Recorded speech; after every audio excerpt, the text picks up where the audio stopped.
Hello everyone and welcome to our event on Instagram Live. So we're giving educational events and the topic of today is tangible versus non-tangible things in crypto. But before we start the topic of today, let me introduce myself. My name is Paul Arsoff, and I'm the founder of the Decentralized Web project. Let me tell you a little bit about our project. We're building a decentralized communication and advertising platform. When people are talking about decentralization, they think of blockchain technology. So this is predominant thinking in marketers, investors, and people who follow the area of decentralization, cryptocurrencies, blockchain technology. I believe this opinion of people is very wrong. Decentralization cannot be achieved through blockchain technology, and the next generation of internet, Web3 or Web5 cannot be achieved through blockchain technology. The technology is just very cumbersome, very like it continuously increases in size. It has low number of transactions, and the way of submitting of transactions is through the blockchain and not directly. So what we do in our project is we have built a decentralization engine which is non-blockchain based. It allows direct communication from user to user, and that's the essence of decentralization, direct communication. We still have a blockchain instance specifically for our project, but it keeps a record of the incentives given to users of our project. We have a cryptocurrency token which is rewarded to the users of our project. Success of a project depends on marketing, and that's why we have been organizing events like this on Instagram Live. In addition to Instagram Live, we have educational events happening on Twitter Space as well. After each of these events, we get a recording, and there are recordings of all the events which happened on Twitter Space and Instagram Live. So we are posting every week an invitation for the upcoming event on Twitter Space and Instagram Live. And so today's event, today is Sunday, and so the event on Twitter Space is happening on Saturday. The events on Saturday and Sunday, they have the same topic, and as I mentioned, the topic of today is tangible versus non-tangible things in crypto. But let's tell a little bit about these educational events. We started these educational events about close to 3 months ago, and the very first event, which happened only on Twitter Space, was on the topic of what is blockchain. The second event, which happened on both Twitter Space and Instagram Live, was on the topic of what is a smart contract. Some of the topics of the following events were like centralized central bank digital currencies and looming confrontation with crypto, decentralized finance destined to implode, using astrology into cryptocurrency trading.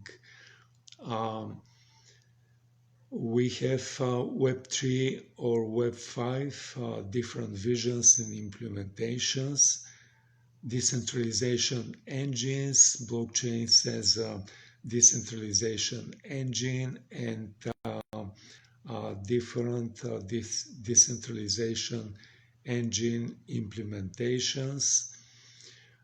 We had in the very end of 2022, we had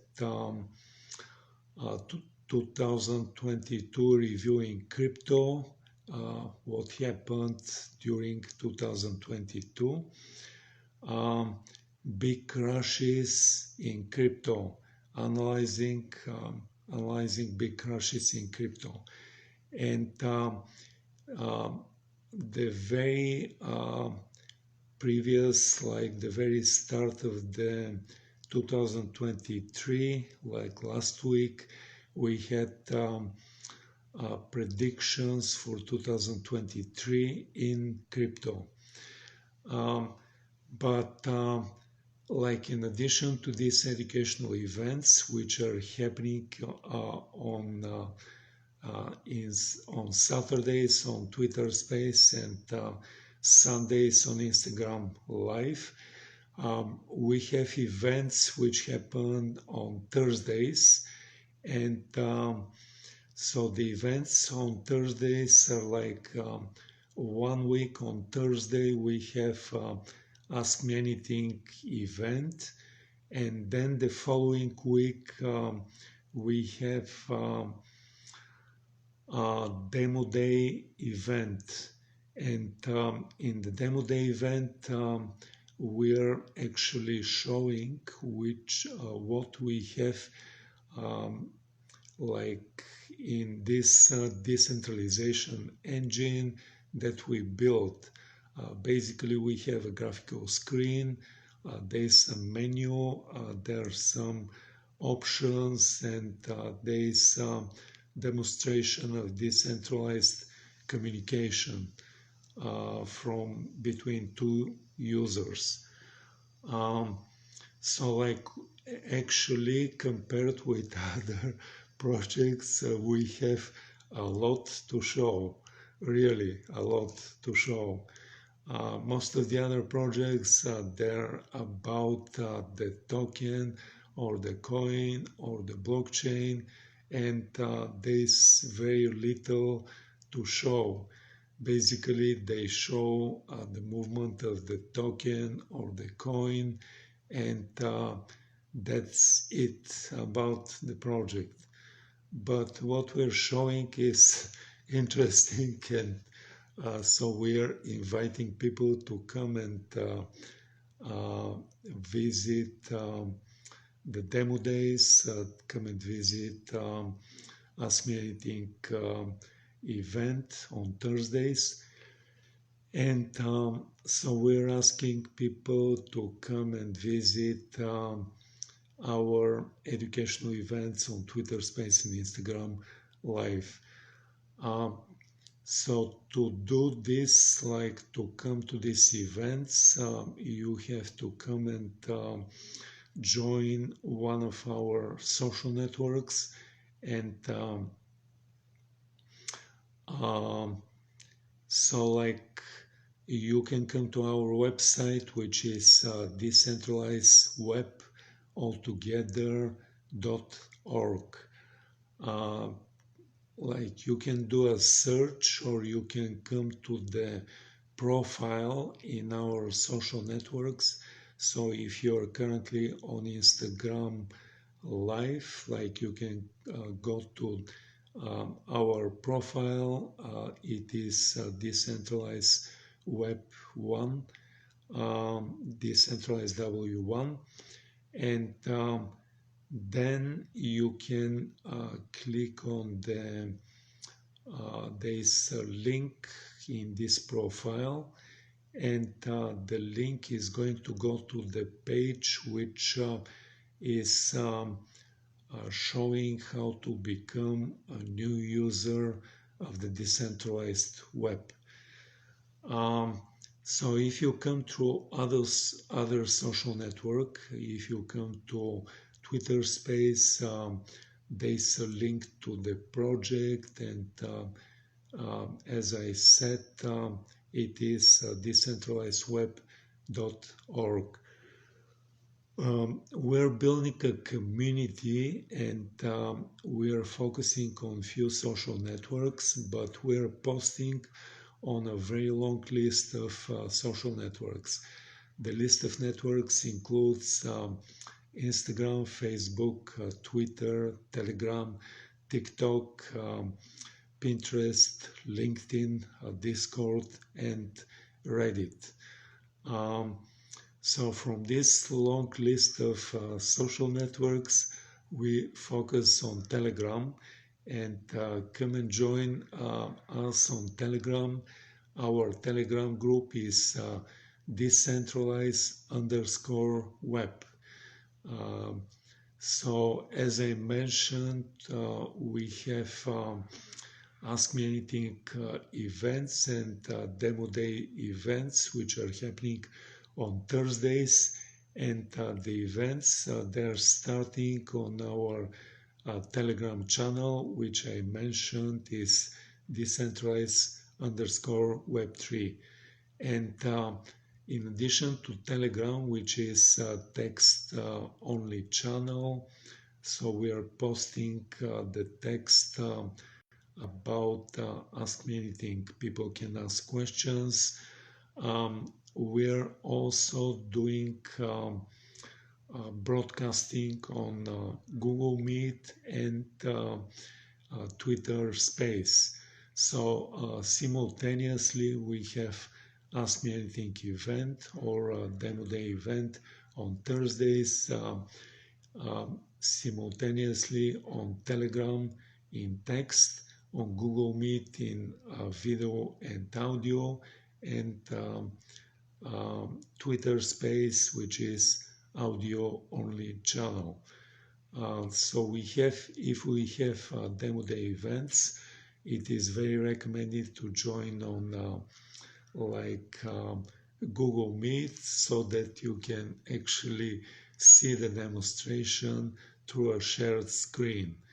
But Ask Me Anything event, there is brief answer on Telegram and very detailed answer on both Google Meet and Twitter Space.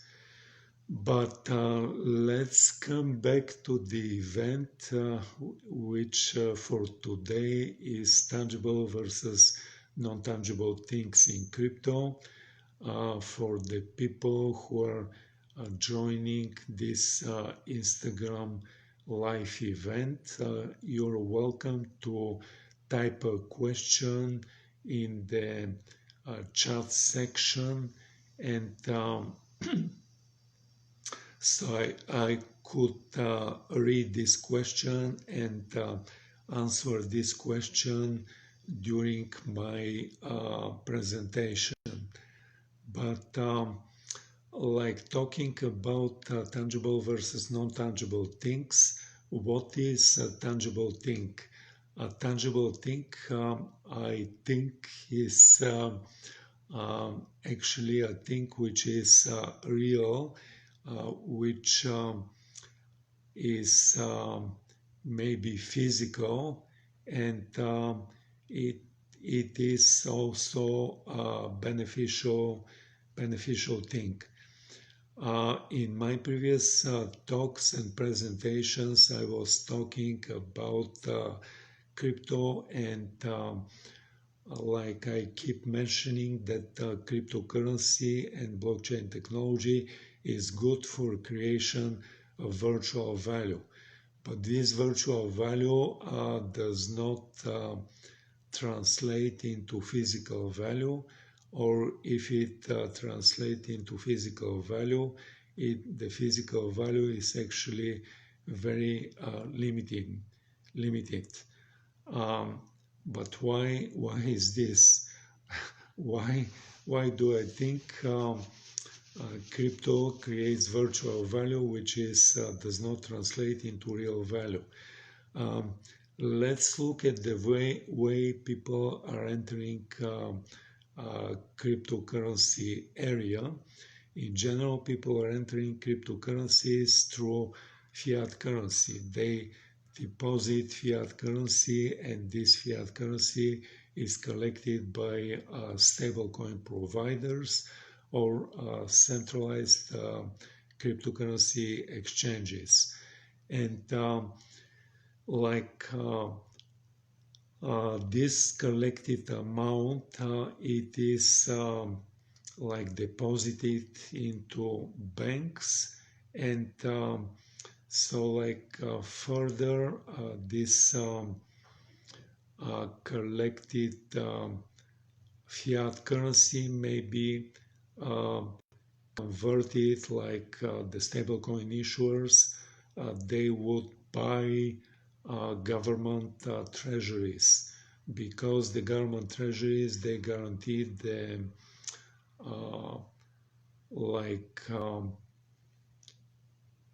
guarantee some interest which is paid at the maturity of the treasury, and then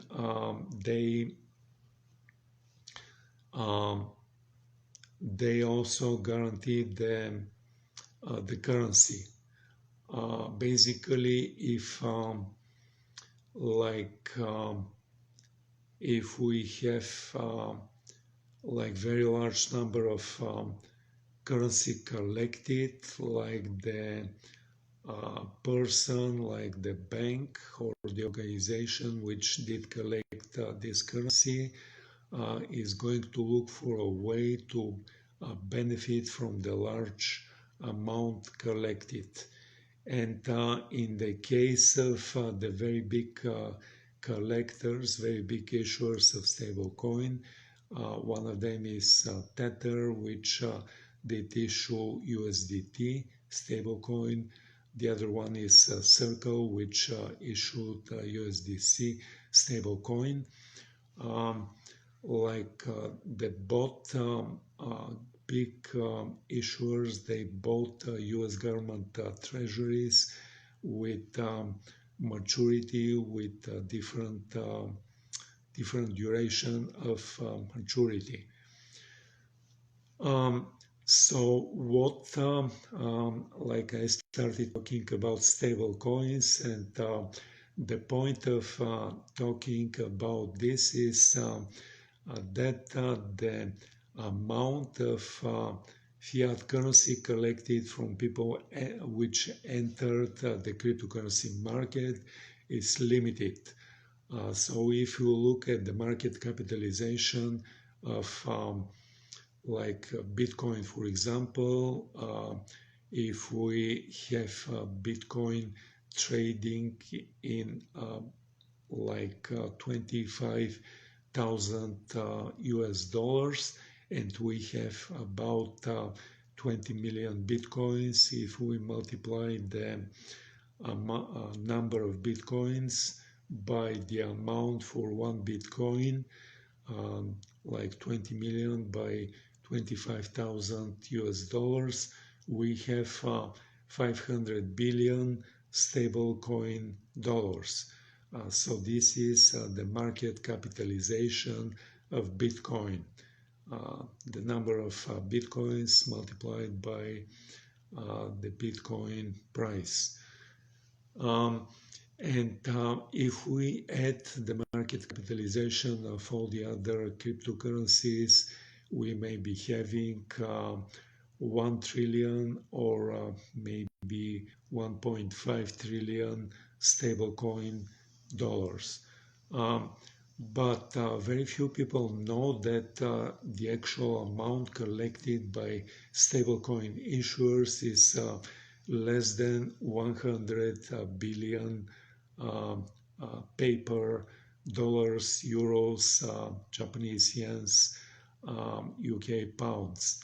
So it's like there's a very big discrepancy between the value collected in fiat currency, which includes all uh, all the currency collected, like as I mentioned, US dollars, euros, UK pounds, Japanese yens, and all the other national currencies. The equivalent amount is less than $100 billion.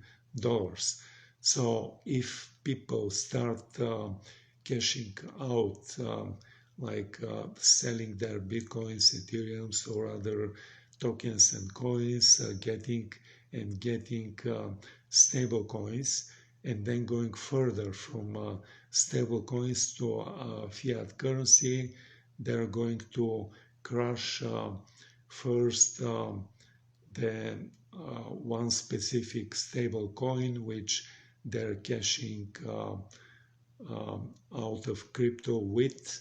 Then the crash is going to spread to other stable coins, and it is going to crash the entire crypto market. So that's a possible scenario because of the big discrepancy between the market capitalization, which is measured in stable coins, which is between, let's say, 1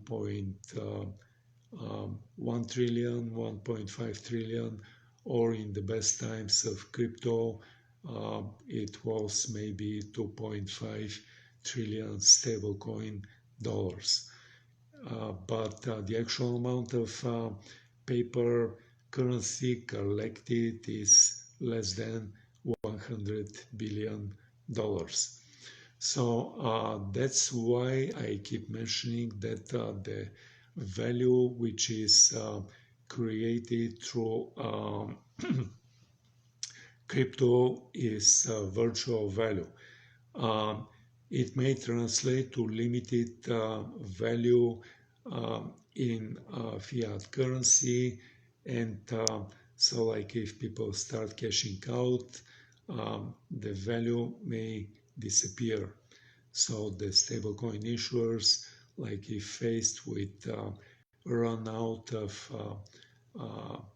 their bank, so people like even a small group of people wanting to cash out, then they're just going to stop like honoring requests to get out of crypto, and they're going to be willing to preserve their holdings in crypto amounting in billions of dollars, because like it's easier to declare a bankruptcy and pay lawyers um, like with whatever is left in the stablecoin holdings, instead of giving this back to people who requested cashing out of cryptocurrency.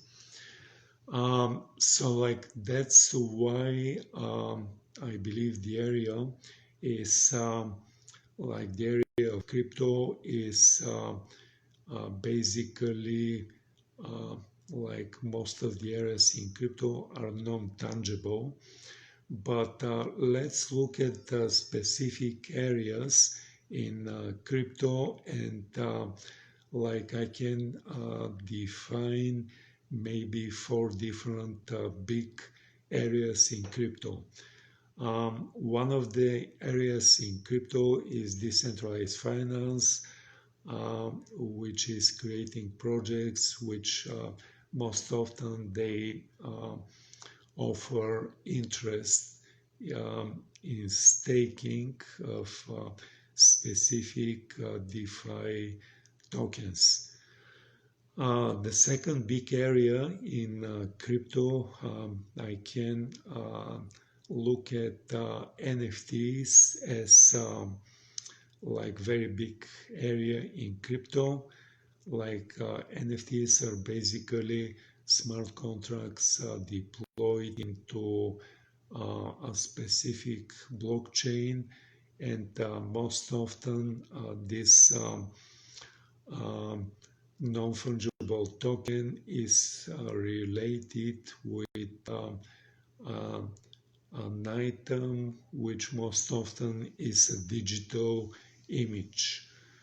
Um, the third area which I can look at is blockchains and like specific coins based on these blockchains. And the fourth area is meme coins. So like these are projects which do not have much else to have, but they jump on a specific trend. For example, having having a picture of a nice dog. But let's look at details of each one of these four different areas, which, as I mentioned, are decentralized finance, NFTs, blockchains, and meme coins. So let's first with the last area which I mentioned with the meme coins. And as you know, like most of these projects, they are based on creating a hype and like people like mentioning lots of marketers mentioning specific new projects, and then people other people coming and rushing out to buy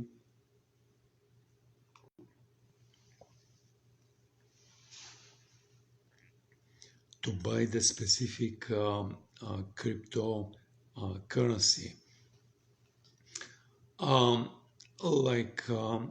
So what happens is like there's an initial pump of this cryptocurrency, and lots of people are keep coming to this cryptocurrency, and then inevitably the price increases in this specific crypto. But very often after the initial pump, there is a dump, and the price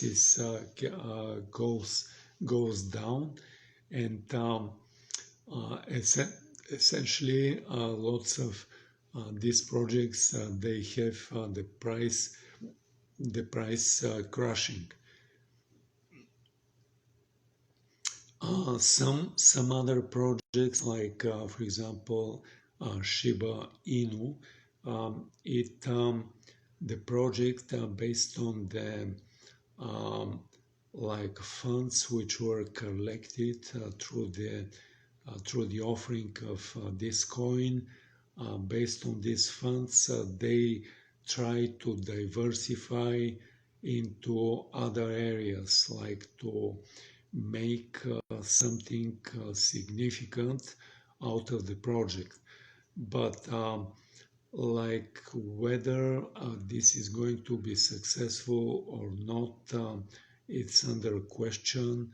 And like lots of these projects, they may rely on some celebrities like Elon Musk, which like they're mentioning a specific coin like Dogecoin, and then people start rushing into this because some celebrity did mention this coin.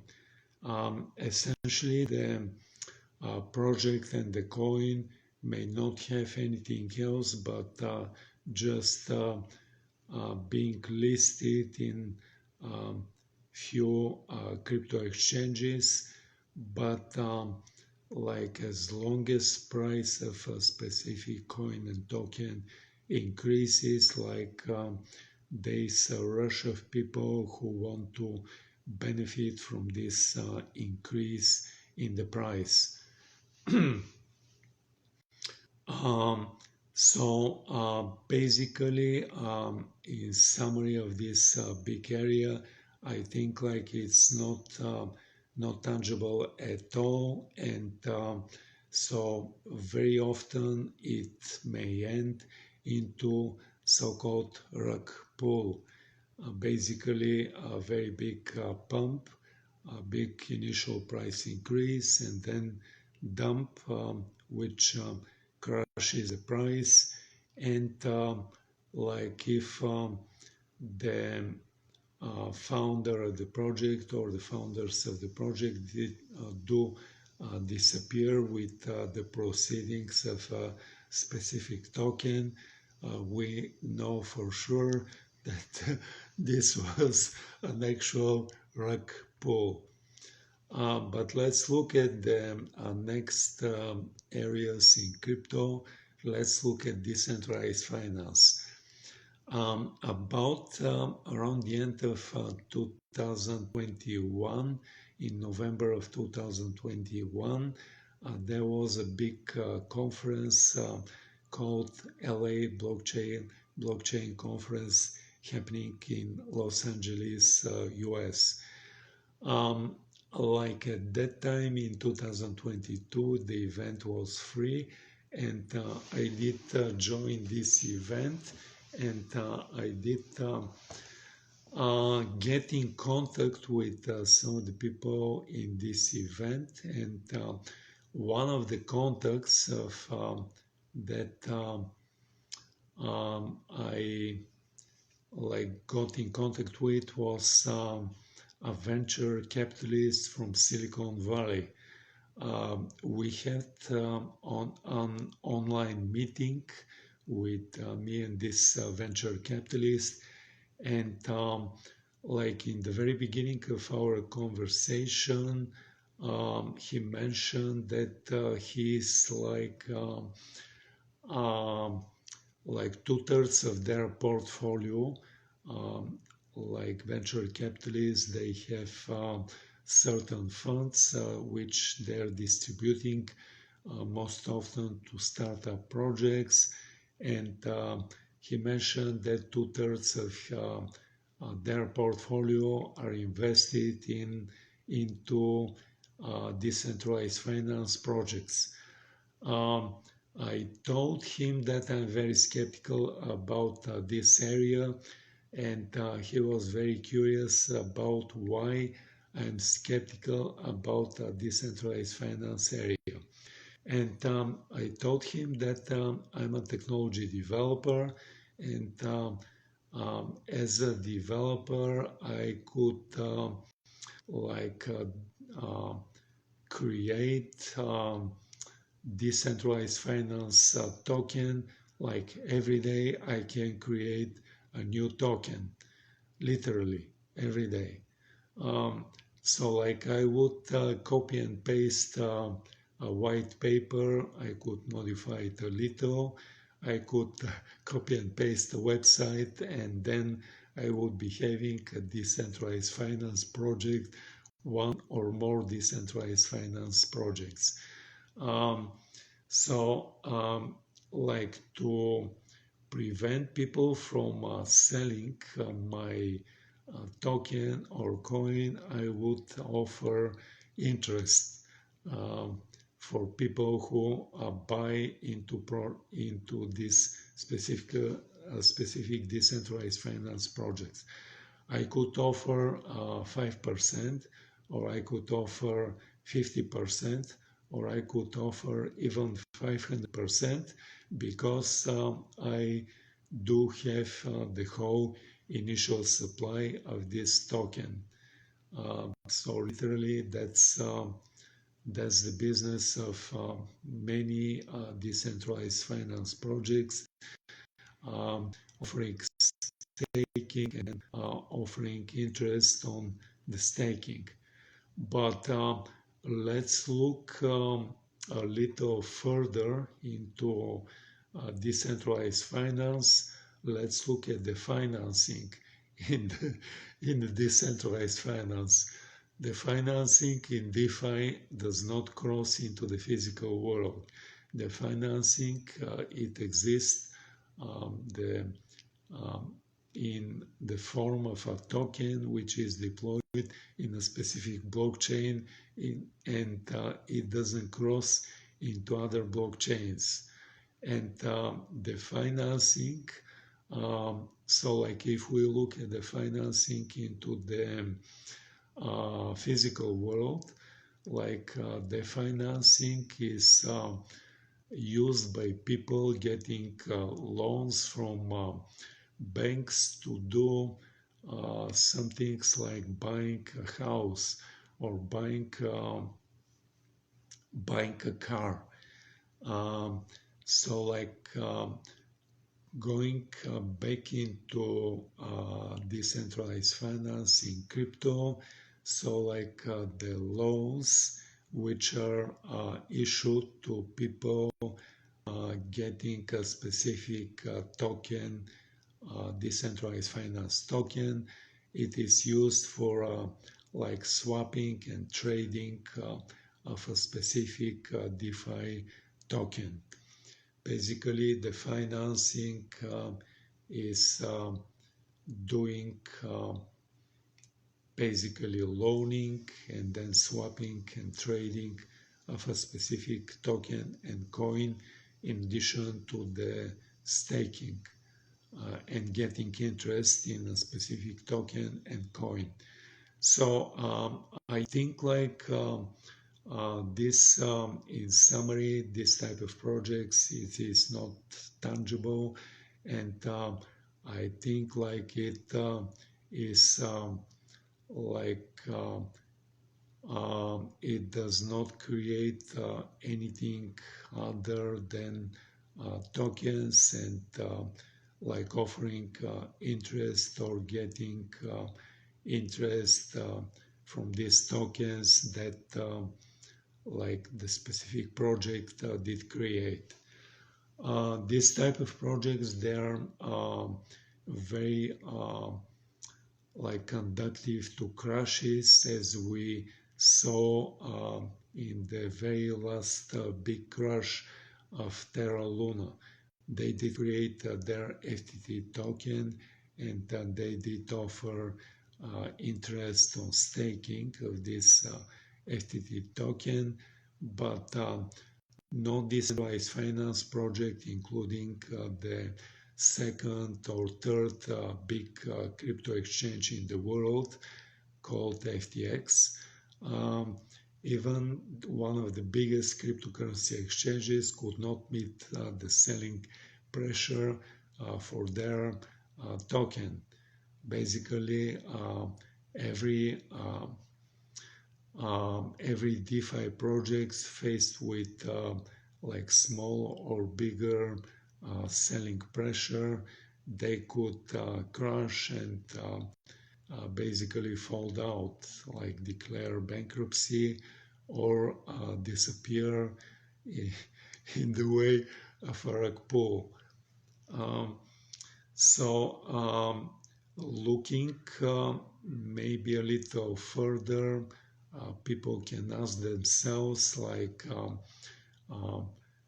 this swapping and trading, but how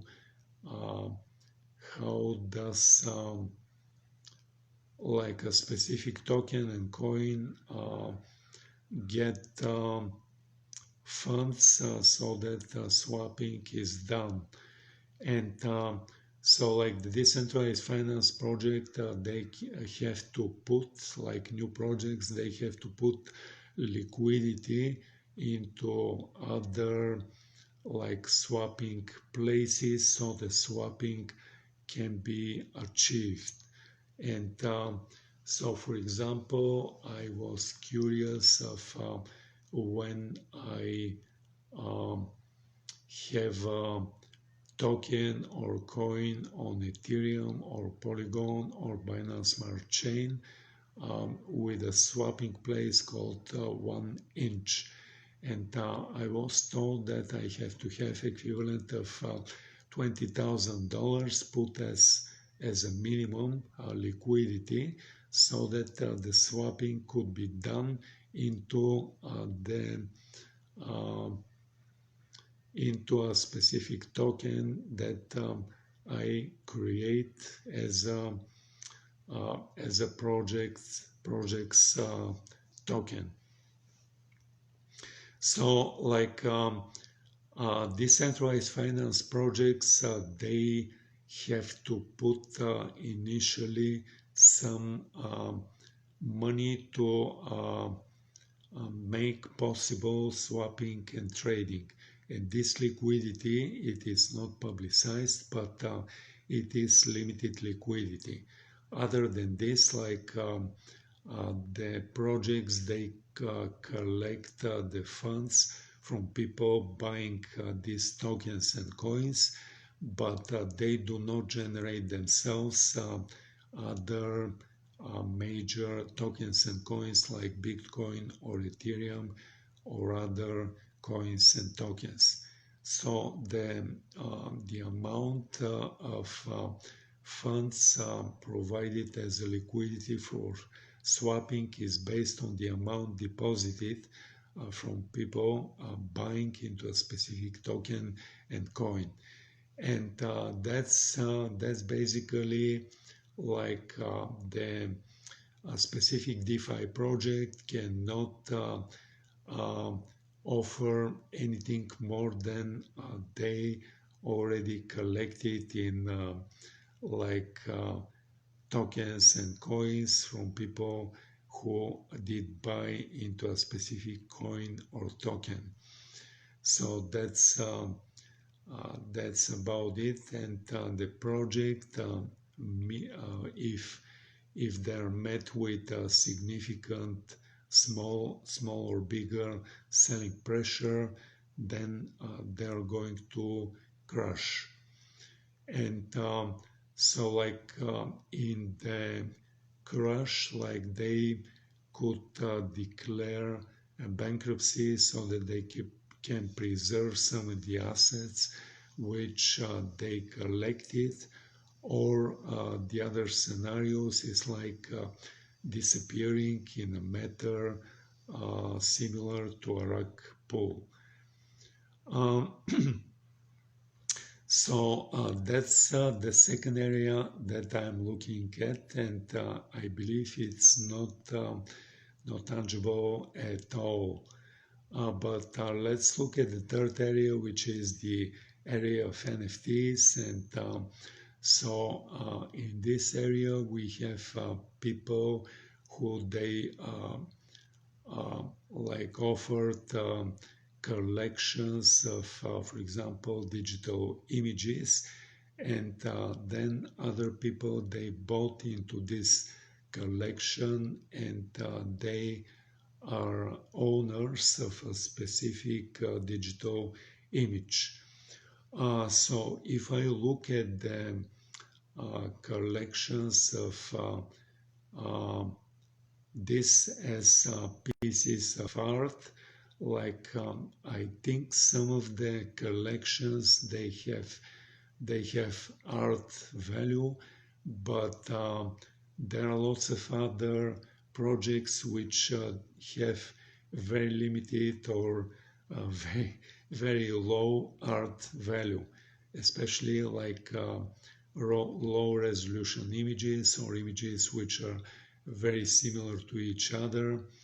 And I think like the very way of creating of NFTs is like composing images through layering of different masks. And like for example, there is a limited number of masks, and then a combination of few of these masks is making the actual image of NFT. So like this is type of generative art which is made like automatically through a program. And so like if we're looking for artworks, like artworks, they take time to create. it takes labor of a person, like an artist who is creating the artwork. But many of these NFT projects, they are from people with limited art skills who they jumped into the trend of NFTs, and uh,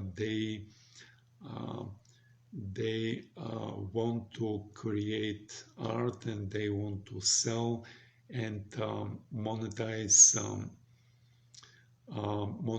quickly uh, this quickly generated like art alike. Um, like if we look at some of the collections, like we can see that there are lots of collections on marketplaces like OpenSea or Rarible.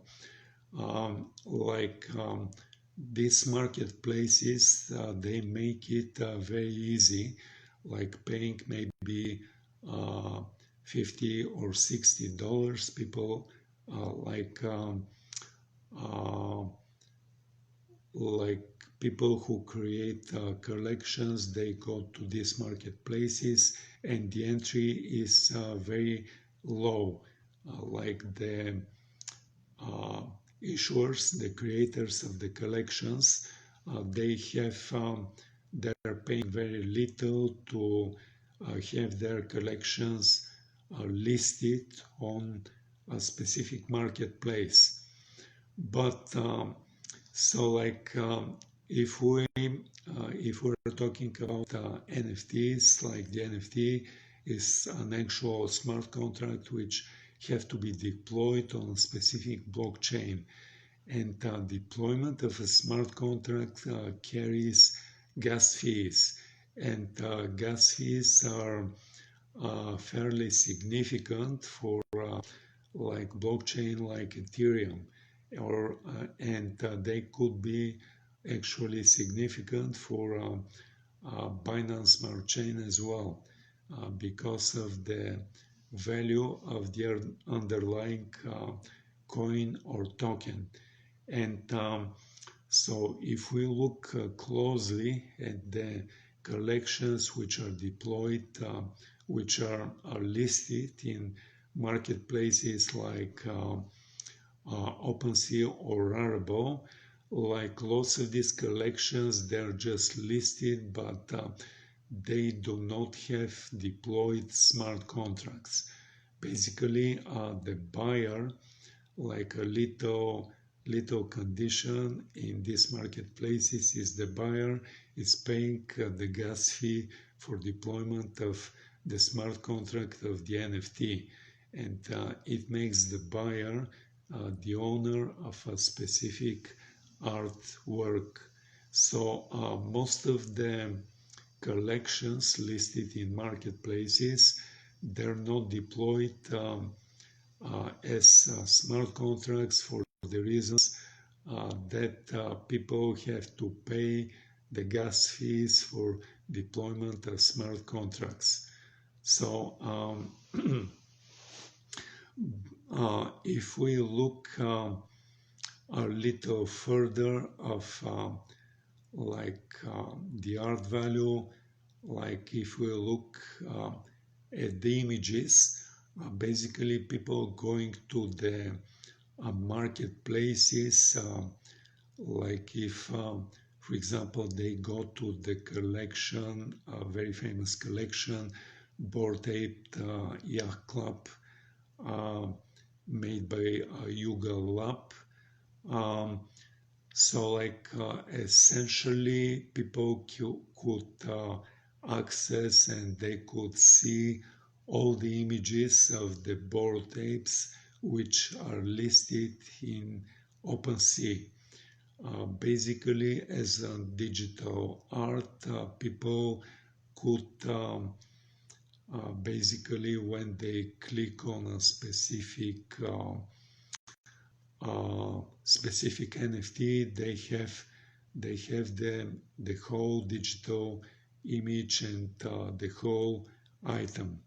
And if they enter the specific collection and if they save the page as a full HTML file, then they're going to have the whole collection, the whole specific collection. For example, the whole board taped collection. So like having the whole collection doesn't make people owners. The ownership is by people who paid for deployment of the smart contract, and they're the actual owners. But viewers, they have the actual thing which the owner is having. So basically, the owner is having the smart contract and plus the image, and the viewer, they have the same image. So if it's for the love of art, basically the art lovers, they have the whole art which have been listed as NFT to be on the collections on OpenSea and collections on marketplaces like OpenSea and Runables. So going into summary of this big area in cryptocurrency, basically there is some tangible item in the form, for example, of a digital image, but viewers of these collections, they have the identical thing, the actual thing which have been deployed, and so like essentially people who they are buying into NFTs, they're most likely speculators which they bought into a specific NFT, and they they are relying on being able to sell this NFT for at least the same price or a bigger price. But what we have currently is like a bear market which has like signs of recovery, but people who bought into NFTs still cannot get the price they paid for buying of a specific NFT. So we are not talking about making gains and turning on selling, but like they could not currently recover the principal they paid for buying of a specific NFT. So in addition to this, like they have to recover the gas price they paid, and so like if we are talking about like blockchain like Ethereum, this gas price is significant. And it's not going to go low. So in summary, like people who bought into NFTs, like there's a very limited and not very liquid number for NFTs, but currently they could not even recover the principal for that they paid for buying into NFTs. And I think like while there's a tangible item in the like illustrated with a specific digital image, the area is not very tangible because it is driven mostly by speculation. So like there are few people buying into NFTs for the love of art, to have a collection but most of the other people, they bought this for the reasons of expecting increase in the price for what they bought. So like I'm finishing with talking about this area, let's look at the last area in crypto currencies, and this is the area of blockchains. So like there are lots of like blockchains deployed, and like the very first and famous blockchain deployed was the Bitcoin blockchain. And if we're looking at this blockchain, basically as a technology, it is not evolving. Basically, we have the same software which is running the blockchain, and we have some initiative like Lightning Network, but this initiative is also not very successful. If we're looking, in addition to this, like the Bitcoin blockchain is not smart contract capable. The second big and famous blockchain, it is the Ethereum blockchain, and it was the first smart contract capable blockchain. Like being able to deploy smart contract, it attracted additional projects which they deployed either fungible tokens, and for example, they started decentralized finance projects, or they like deployed non-fungible tokens, NFTs, and they have digital image, and like the whole NFT marketplace selling these NFTs. So that's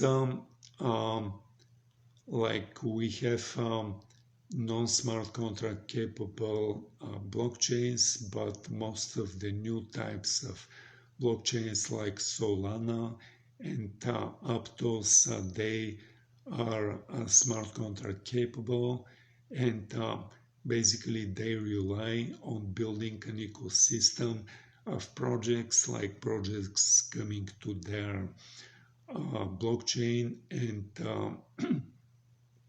like creating a specific smart contract, and then deploying a specific project into a specific area, like for example DeFi or NFTs. So like the blockchains themselves, they're tangible, and the tokens and coins that they create are tangible as well. But as I said, like crypto creates a virtual value, and like this virtual value may have market capitalization measured in stablecoin dollars. It may be having a large market capitalization measured in stablecoin dollars, but the actual like paper and fiat currency collected when people enter the crypto market is much smaller. So all these blockchains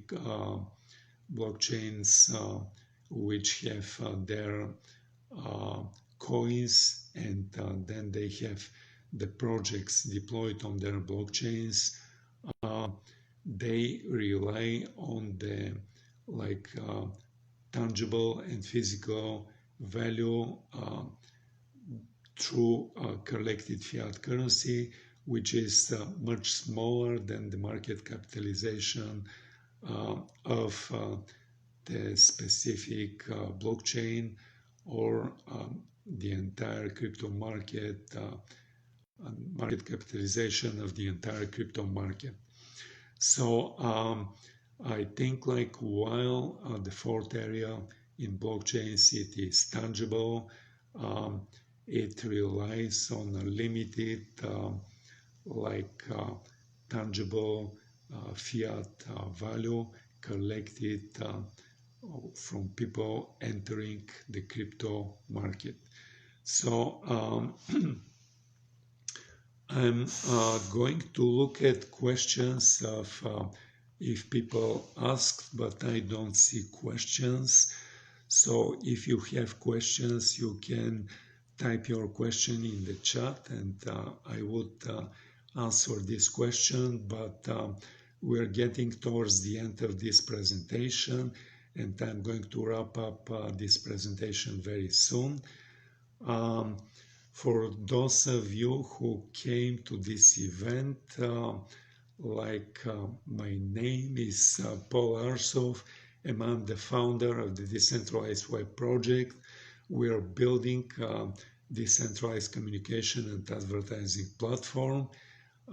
We have a decentralization engine which is realized through software, and people who come and download and install this software, they become users of our project.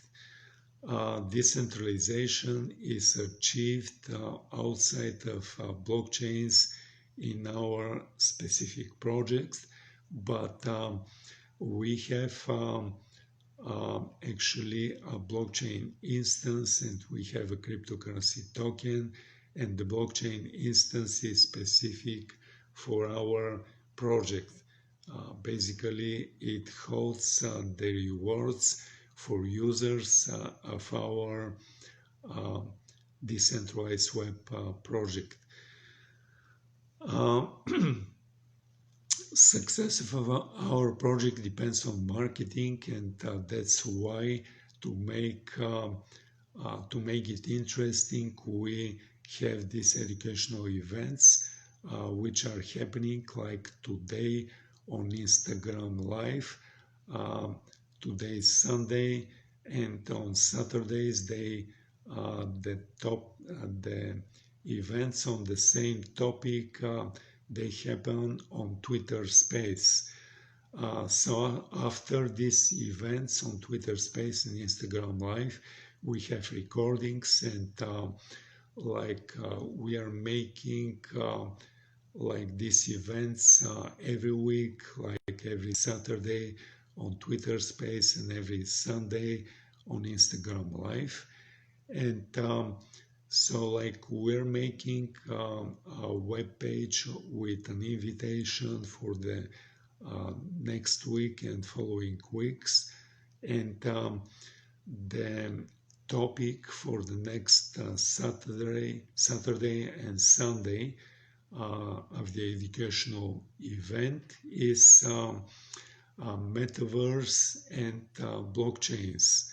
So what is the relation between metaverse and blockchains? And so I like to invite you to come to our very next next educational event, which is going to happen next Saturday and on Twitter Space, and next Sunday on Instagram Live. Come and join and listen to the presentation on the topic of metaverse and blockchains. So I like to mention as well that we have every Thursday we have Ask Me Anything event, and we have also demo day event. One Thursday we have Ask Me Anything, and the following Thursday we have demo day event, and then the week later we have Ask Me Anything event again. So like this Ask Me Anything events and demo day events happening on Thursday. They happen on Telegram, which is a text-only channel, and they happen simultaneously also on Google Meet and Twitter Space. So, like specifically for demo days, we're recommending people to come to Google Meet so that they could actually see what is demonstrated on a shared screen. And unlike very many other crypto projects, our project has a lot to show, a lot. And we have a graphical screen, and we have menus, and we have browse settings which are shown on a browser, and we have, for example, advertising shown on this graphical screen, and we have the capability of deploying bridge or a node, which is a non-stop device on the user's home internet connection. So I invite you to come and join this demo days and see what we are offering in our decentralized web project. To come to our social networks or to come to these events and come and join our community, basically you have to come to our website, which is decentralizedweb.org. It is decentralized, one word, and web, second word, they're all together, decentralizedweb.org. And so on the bottom of every page of this of our website, you have the list of our social networks, which include Instagram, Facebook, Twitter, Telegram, TikTok, Pinterest, LinkedIn, Discord, and Reddit. Come and join one of these social networks, and come and join our Telegram community. I believe our most active is the Telegram community, and we are we're hosting Ask Me Anything sessions and demo day events starting on our Telegram channel, which is called decentralized_web. This is our Telegram channel. Come and join this Telegram channel and come and join our community. With this said, I'm going to wrap up the event. Once again, my name is Paul Arsov. I'm the founder of the Decentralized Web Project. We're building a decentralized communication and advertising platform. Come and join and become a user of our project. And you're going to earn our tokens, which are rewards for users of our project. Thank you for coming. Have a nice day. Have a nice evening. And see you at the next event. Goodbye.